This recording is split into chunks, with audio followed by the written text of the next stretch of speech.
morning. For today's video, I'm gonna tell you more about my traveling bags. So, ito yung mga bags na ginagamit ko whenever I travel for like hiking, beach, sa airport. So, ayun. I hope you enjoy and I hope you learn from this. Thanks! So, ito, meron akong ilang bags na i-describe. 1, 2, 3, 4, 5, 6. So, 6 bags. So, let's get into it. So, ito yung first bag. As you can see, it's a suitcase na kaya niyang magdala ng 20 kilos or more. So, this suitcase, ito yung suitcase na dinadala ko kapag madami akong bitbit and kapag gusto ko mag-check-in ng bag. Ito, syempre, nare-roll mo lang siya. Hindi mo na siya kailangan bitbitin. This is from my mama. She used this before, so hindi na talaga siya bagong-bago. It's not in its perfect condition. Physically, like design-wise, kasi nilagyan ko to ng alcohol nun kasi nililinis ko. So, eto, naglalagay ako usually ng padlocks dito pag chine-check-in ko. This has a handle, like that. And kapag binuksan mo siya, wait lang.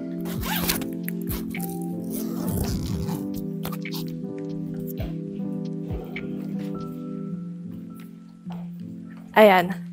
This is what it looks like. So, ayan. Pag binuksan mo siya, this is what it looks like. Meron siya ditong ganito. Hindi ko alam kung anong tawag dyan. Para pag may nalagay kang gamit, pwede nyo makompress. Tapos, eto. Ganyan. And, yung zipper, pag binuksan mo, it's just like this as well. Let me show you. So, ayan. Ganyan lang. Let's go. And move on to the next bag. I like this bag actually. Kasi, madami kang pwedeng ilagay. And, ang problema lang, ang cons lang, one of its cons pag ginagamit ko to is, unang-una, kailangan mo siyang i-check-in, which means sa airport, may additional bayad siya. And also, kapag umuwi ako, kailangan parating naka-grab, kotse. Hindi ko siya pwede i-motor kasi masyado siyang malaki. So, ayun, dagdag gastos. Magkano yung grab agad, magkano yung check-in. So, yeah, but I like this bag. This bag has served me well. Meron din siyang ganito dito, but nakalimutan ko na yung password. So, that's why I use a padlock. Let's move to the next bag. Whee! This bag, I've used this, or dinala ko to sa Pulag and sa Apo. This is a hiking bag. So, ang maganda dito kasi is madami siya talagang lalagyan. Usually ito, dito ko nilalagay kapag mga sapatos or maduming damit. So, para nakaseparate siya like this.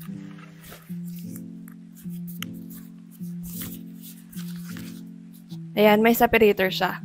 And then, yung bag niya. Gusto ko kasi meron siyang kapitan dito sa waist mo and comfortable din siya sa labas. Tapos sa gilid, meron din siyang lagayan ng mga, kunwari, raincoat na tinutupi, flashlight. Dito ko siya nilalagay usually. And then, ito,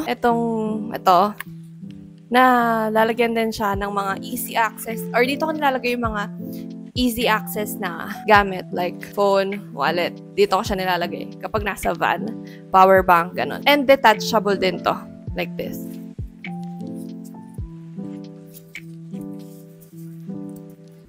Natatanggal siya. Pwede mo siyang gawing backpack din.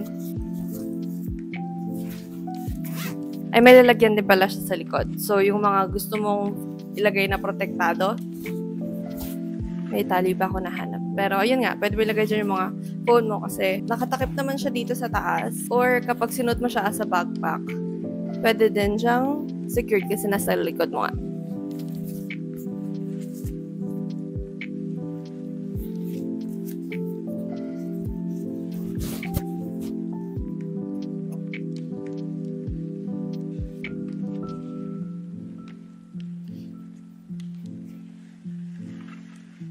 So, ayan, na lagay ko na siya.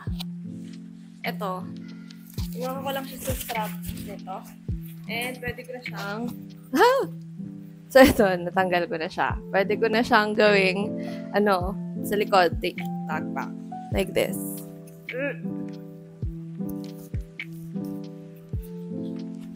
So, like this. So, ayan. So, natatanggal siya. Let's move on. Tanggalin ko na siya. Kabit ko na lang ulit mamaya. Ito, meron din siyang mga ganito na pinapasukan ko to ng stick. Yung kapag nag-hike ka, kailangan mo ng stick, di ba? So, dito ko siya nilalagay. Itali ko na lang dyan para hindi malaglag. And ito, pwede mo rin siyang lagyan ng kahit anong gusto mong lagay. Mga madumi, ganun, para hindi mo siya mapasok sa loob. And ano pala to? 35 plus 10, so 45 liters. Kaya niya. And yung sa loob naman, may mayroon pang bulsa sa loob na pang-compress. So, ayun. Nagagamit ko rin to minsan kapag kunwari, magta-travel ako ng mga 3 days, 2 days. Chine-check-in ko din to. Hindi siya kaya pang carry-on. Kasi lumulobo siya ng sobra talaga. Ay, ang maganda rin pala dito kasi di ba may mga ganito nga sa ilalim. Madami ka talaga pwedeng ilagay dyan na sleeping bag, ganun. Iniikot mo lang siya. Basta ang taba nito nung nag-mount up ako. Pakita ko mamaya kung kaya. And then let's move on to the next bag. Ito. Ano to? Day hike bag. Kapag mga bundok na, balikan lang. Day hike. Within 1 day, tapos na agad. Meron tong, ito, first zipper. Tapos meron din siyang strap sa likod, like this. So when I wear it, it's gonna be like this.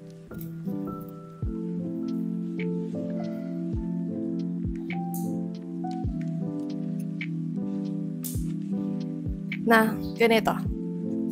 Pag nag-hike ako, gusto ko siya kasi pwede ko siyang sikipan. Dito, para hindi siya masyadong umaalog kapag bumababa ka. Ganon din yung Deuter. Ito, yung Deuter yung pinakita ko kanina.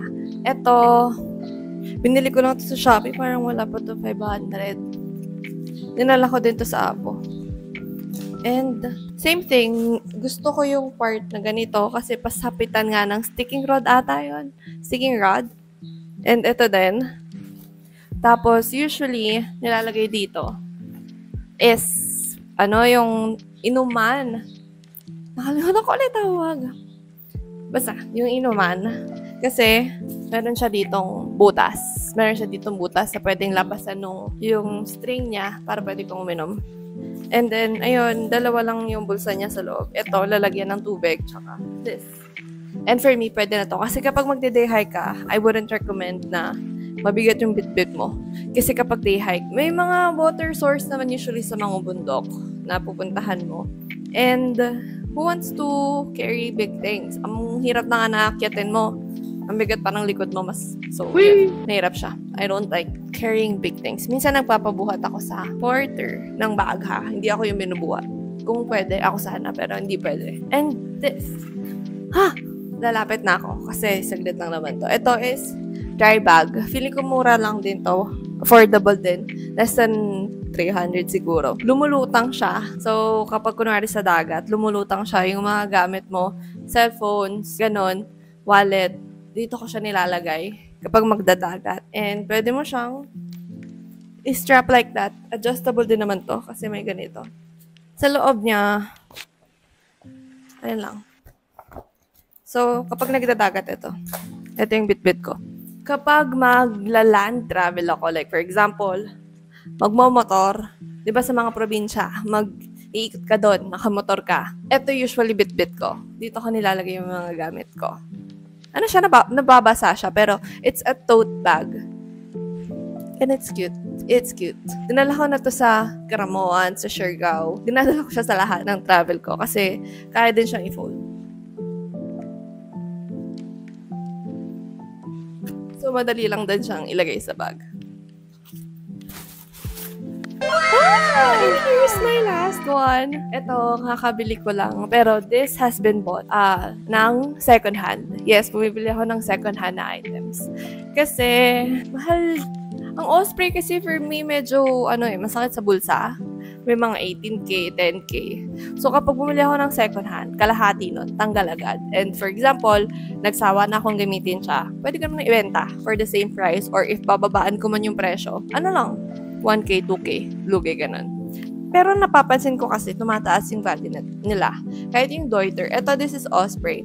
Yung Deuter, nabili ko siya before, basta parang tumaas yung value niya more than 30%, 20% sa brand new ha. So, naisip ko pag binenta ko yung Deuter ko na bag, hindi siya ganong kabagsak presyo. Baka nung nabili ko siya, same price lang din. And meron siya ditong ganito. At this is a 40-liter bag na check-in, na kikarry on to. So, sa airport, pwede mo siyang ilagay dun sa taas or sa ilalim ng upuan mo. Pwede siya. So, bala ko kasing palitan yung suitcase. Gusto kong mag-backpack. Just in case man, i-check-in ko, kunwari, 2 bags. Yung Deuter tsaka ito. Yung Deuter, check-in ko ito sa harapan pag magta-travel. Para, pwede ko pa rin siyang ilagay sa motor. Kasi, ayoko na mag-grab ang mahal-mahal niya. So, di ko pa to nagagamit actually. This can be carried like this sa backpack, like a backpack.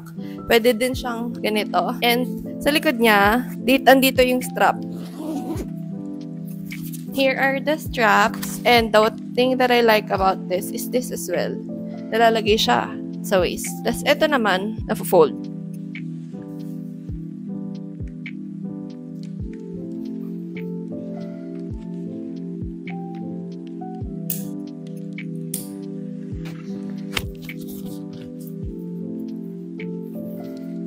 Yeah, it looks good, diba? I'm excited to use this. And ayun siya. And nag-expand. So, this, meron siya ditong lagayan ng mga easy access. Mga passport, wallet, cellphone.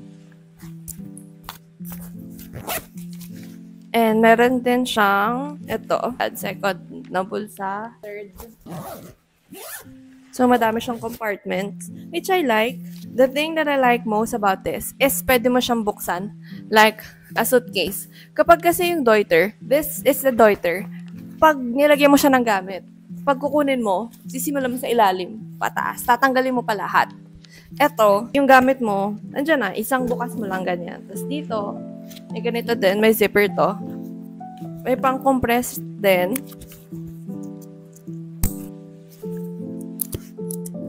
So, yes. And kumakal talaga siya. Basta, kumakapal to. This is Osprey Farpoint 40. Ang naisip ko pang isa na bilhin kasi yung Fairview 40. Pero, hindi ko siya mahanap sa Pilipinas. Nahihirapan ako maghanap ng Fairview. And also yung Farpoint, nahihirapan din ako maghanap. Ito kasi yung usually nare-recommend Farpoint and Fairview. But, ayun nga, wala nga akong mahanap. So, tumingin na din ako ng second hand. And I feel like it's a good catch kasi kalahati nga ng presyo agad yun nabagsak. So far, those are my traveling bags. So that's it for today's video. And I love all of my bags. Hindi lahat yan mahal. Pero ito, I would say this is quality bag. This as well is quality bag. And then yung the rest, medj pricey siya for me. And here as well, as a normal na individual. And then yung mga tote bags ko, dry bag, mga lang yun, less than 500 pesos. That's it for today's video. And, ayun, those are the bags that you can use for several travel activities. Pwede kang pang airport, pang bundok, pang beach, and also pang casual wear. Yung tote bag. Dinadala ko din siya sa mall minsan. So, yun lang. Bye-bye. Thank you so much for watching and I hope you subscribe and like this video. Give it a big thumbs up, and if you have any other questions, you may comment it down below and I'll reply to them as soon as I can. Thank you so much and bye!